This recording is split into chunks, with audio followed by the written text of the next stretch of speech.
Le mardi, c'est hors série.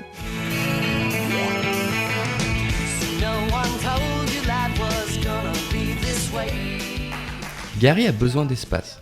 On ne sait pas pourquoi, on ne sait pas comment, on ne sait pas qui a trouvé ce nom, pourquoi ça s'appelle comme ça, mais Gary a besoin d'espace. Et cette semaine, nous allons en parler avec Aurélie. Bonjour Aurélie. Bonjour Mathieu, et oui, aujourd'hui on va parler de Final Space, autrement appelé Gary a besoin d'espace en français. C'est une série d'animation créée par Roland Rogers, c'est une série qui se passe sur une saison de 10 épisodes de 20 minutes pour le moment.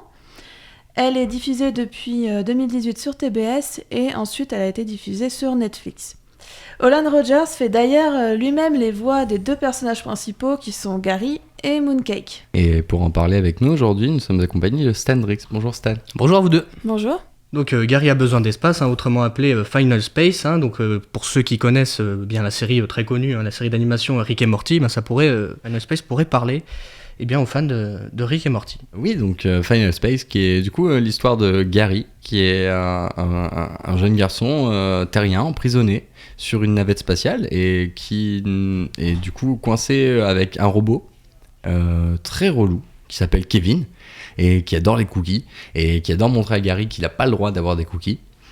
Oui. D'ailleurs, le robot qui est clairement un clin d'œil, on peut déjà penser, parce qu'il y a beaucoup de références dans Final Space, et du coup, le robot, moi personnellement, me fait penser à Claptrap, du jeu Borderlands, pour ceux qui connaissent. Je me présente, je suis un robot multifonction CL4PTP. Mais mes amis m'appellent Claptrap. Enfin, m'appelleraient s'il en restait encore un en vie, ou si j'en avais. Et Gary, à côté de ça, du coup, se retrouve du coup enfermé. Au début, on ne sait pas du tout pourquoi. Et il répare une station spatiale. Et avec en permanence une intelligence artificielle dans la tête qui lui indique son niveau d'oxygène restant. C'est le début de chaque épisode, ce que je trouve très très cool. Il te reste assez d'oxygène pour 7 minutes, Gary. Yo, regarde, c'est ce bon vieux Carl. Hey, comment ça va, Carl? Carl est mort, Gary. Ah, c'est tout Carl, ça. Cet enfoiré me devait 25 balles. À chaque début d'épisode, les débuts d'épisode sont vraiment super sympas parce qu'on a vraiment le même plan au début de Gary qui flotte dans l'espace, qui nous montre qu'il s'est passé quelque chose, et après on a cette espèce de flashback qui nous montre avant de comment ça s'est passé, mais justement on a vraiment un beau visuel au début, je trouve. Oui, déjà il y a un truc très contemplatif dans cette série en règle générale. Je pense qu'on pourra en parler un petit peu plus loin après, mais c'est quelque chose de très très intéressant dans cette série, c'est que c'est très joli. Et derrière, oui, il y a le côté on va comprendre pourquoi Gary en est arrivé là. Chaque épisode va commencer de la même façon, va commencer sur le Gary qui n'a plus d'air. Et chaque épisode va parler de pourquoi il en est arrivé à ne plus avoir d'air à un moment donné. Et Gary, petit à petit, du coup, va faire des rencontres et il va rencontrer un jour, pendant qu'il est en train de réparer sa station spatiale, un extraterrestre, Mooncake. Et il parle à base de... Et c'est l'extraterrestre le plus mignon du monde. Mignon, mais terriblement puissant et convoité. Ah, clairement.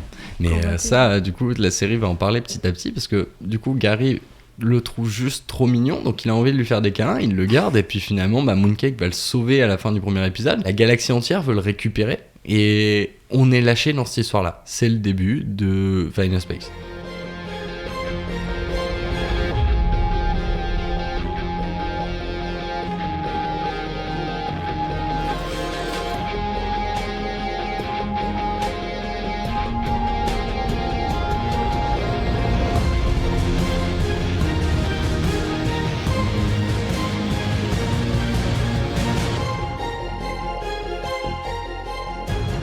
C'est à partir de ce moment-là qu'on va découvrir l'un des plus grands méchants, on va dire, qui est Lord Commander. Personnellement, c'est un méchant que j'aime beaucoup parce que la série arrive à montrer un aspect qui est très sadique en lui, mais aussi l'aspect qui est vachement... qui se prend pas au sérieux à la fois. Et puis Lord Commander qui est quand même joué en VO par David Tennant, qui est quand même le meilleur docteur, on peut le dire.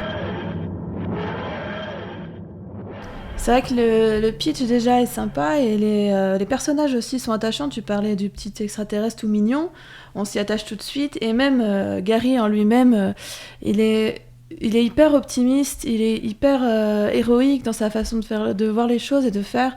Il connaît à peine Mooncake et veut tout de suite le sauver. Ensuite, il se fait ami entre guillemets avec Avocato et tout de suite il lui fait confiance et ils deviennent vraiment partenaires tous les deux. Donc ce personnage, il est un peu, enfin il est assez atypique. Il est attachant et il est très courageux, mais en même temps il est assez maladroit aussi. et très très naïf. Bah oui, mais en même temps, c'est un peu ça l'idée, c'est que tous les personnages sont... Gary, exactement comme Cake, c'est-à-dire qu'il est mignon, en même temps, un peu ridicule. Il a un personnage un peu à la Pierre Richard, ce gars qui est classe, qui est badass par instant, mais qui est surtout naïf. Il est affreusement maladroit, et ce qui le rend très très attachant en fait, et ouais, il est très cool. Et puis la série a quelque chose de très amusant, c'est qu'elle joue beaucoup du fait qu'elle est en animation et elle se permet vraiment de montrer des choses qu'on ne pourrait jamais montrer dans une série classique, avec justement par exemple Gary, il lui manque un bras, il se le fait arracher, ça saigne, c'est affreux, personne ne voudrait voir ça dans un film d'horreur parce que la scène pourrait être vraiment vraiment très gore, et pour autant c'est un film d'animation, enfin une série d'animation, donc c'est très mignon à regarder.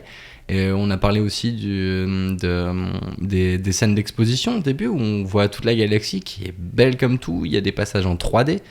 Oui, du coup, Final Space arrive à mélanger pas mal d'émotions. On peut pleurer, on peut rire, parce que vraiment, le Final Space arrive à donner cet aspect qui peut être vachement dramatique par moment. On a vraiment l'impression que c'est dramatique. Et par moment, on peut aussi rigoler. Et la série joue vraiment très bien avec ces deux aspects. Oui, clairement, par exemple, il y a un truc très amusant, c'est qu'avec Aurélie, quand on a regardé la série, en fait, on a ri tout le long, c'est sûr, comme devant n'importe quelle série comique, mais on n'a pas ri aux mêmes blagues, on a pas ri en même temps. La série, elle est facilement analysable sur plusieurs niveaux de lecture différents, et ce que je trouve très intéressant. Oui, c'est ça. L'humour, en fait, là-dedans, n'est pas vraiment universel. Il n'y a pas des blagues qui sont faites pour qu'on rie. Il n'y a pas un blanc qui est fait juste après, juste pour... Voilà, là, à ce moment-là, il y a une blague, riez, etc. Non, ça s'enchaîne et il y a des blagues... voilà, il y en a certaines qui sont plus subtiles, d'autres qui sont un peu plus... voilà, qui sont plus présentes et qu'on voit un peu plus. Mais du coup, ça permet un peu de parler à tout le monde. Donc on n'a pas seulement que des blagues sur les dialogues ou qui jouent avec les mots, on a aussi pas mal de blagues visuelles. Hein. Des fois, rien que les expressions des personnages sont assez sympathiques, hein, comme on l'a dit. Hein, les dessins font vraiment penser à du Rick et Morty, et du coup, ce style de dessin parle beaucoup, et du coup, on peut vraiment bien jouer avec les expressions faciales. Hein. Souvent, hein, les blagues, elles peuvent être très visuelles. Hein. Des fois, rien qu'en arrière-plan de l'animation, il se passe des choses, et ça, c'est vraiment sympa de penser à ça. On sent que l'animation est très importante, et ils jouent vraiment avec l'animation. C'est pas juste du dessin animé. C'est animé vraiment de manière à ce que tout soit vivant. Ouais, c'est exactement ça. En fond, on peut regarder ça et regarder en fond. Il y a une scène, par exemple, dans une arène, on peut regarder ce qui se passe sur les gradins. Il y a des gags visuels dans les gradins qui n'ont aucun rapport du tout avec l'image. Et c'est super chouette. Et il y a un côté très BD là-dedans, en fait. De toute façon, puisqu'il faut le dessiner, autant rendre ça amusant, puisqu'il faut occuper l'espace de l'image. Et je sais pas, je trouve ça très intéressant de jouer avec l'animation et de pas juste se servir de l'animation comme un moyen de produire une série moins chère qu'avec des vrais acteurs. On a parlé tout à l'heure déjà du fait qu'il y avait beaucoup de références geeks.